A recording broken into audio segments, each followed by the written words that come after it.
দর্শক, রাজধানীর শাহবাগে ইন্টারকন্টিনেন্টাল হোটেলের সামনে এই মুহূর্তে আছেন আমাদের সহকর্মী শাহরিয়ার ইমতিয়াজ। আমাদের সাথে সরাসরি যুক্ত হচ্ছেন তিনি এই মুহূর্তে। ইমতিয়াজ, এখনকার পরিস্থিতি একটু জানতে চাই সবকিছু মিলিয়ে।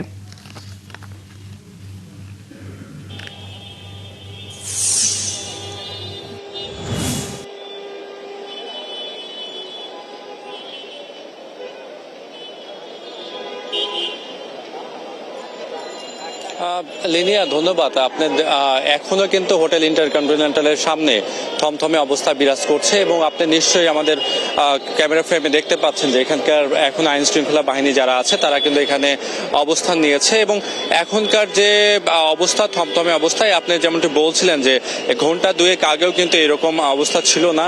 এই ইনকিলাব মঞ্চের যে নেতারা এবং আইন শৃঙ্খলা বাহিনী তাদের মধ্যে কিন্তু সংঘর্ষে এই ইন্টারকন্টিনেন্টাল এলাকা কিন্তু রণক্ষেত্রে পরিণত হয়। আপনারা জানেন যে সকালের পর থেকে ইনকিলাব মঞ্চের যে সকল নেতারা আছে তারা এই ইন্টারকন্টিনেন্টালের সামনে অবস্থান নেয় এবং বিকেল 4টা নাগাদ আমরা দেখেছি যে যখন তারা যমুনা অভিমুখে যাওয়ার চেষ্টা করে তখন পুলিশের তারা বাধা দেয় এবং সে পর্যায়ে পুলিশ এবং ইনকিলাব মঞ্চের যারা নেতারা ছিল তাদের মাঝে সংঘর্ষ হয় এবং সে পর্যায়ে পুলিশ পরিস্থিতিকে নিয়ন্ত্রণের জন্য তখন আমরা দেখেছি টিয়ার শেল এবং সাউন্ড গ্রেনেড নিক্ষেপ করতে। সেক্ষেত্রে উভয় পক্ষের পুলিশ এবং একইভাবে ইনকিলাব মঞ্চের অনেক নেতাকর্মীরা কিন্তু সে সময় আহত হয়েছে এবং আমরা আপনি জানাচ্ছিলেন যে ইনকিলাব মঞ্চের যে সদস্য সচিব আব্দুল্লাহ জাবের তিনি কিন্তু আহত হয়েছেন আমরা জেনেছি। এবং এরপরে যদি বলি যে আমরা দেখেছি যে এনসিপির যে আহ্বায়ক নাসিরুদ্দিন পাটোয়ারির নেতৃত্বে এই এলাকায় একটা বিক্ষোভ মিছিল হয়েছে, সেটা শাহবাগ অভিমুখে যাত্রা করেছে এবং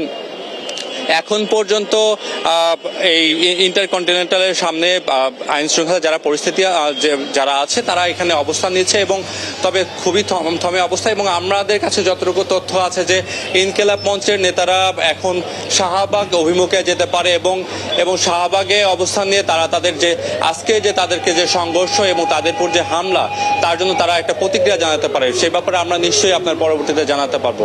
লিনিয়া, পরবর্তী বিস্তারিত নিশ্চয়ই আপনার কাছ থেকে জানবো। পরবর্তী সংবাদ সংযোগে যুক্ত থাকবেন। শাহরিয়ার ইমতিয়াজ, ধন্যবাদ আপনাকে।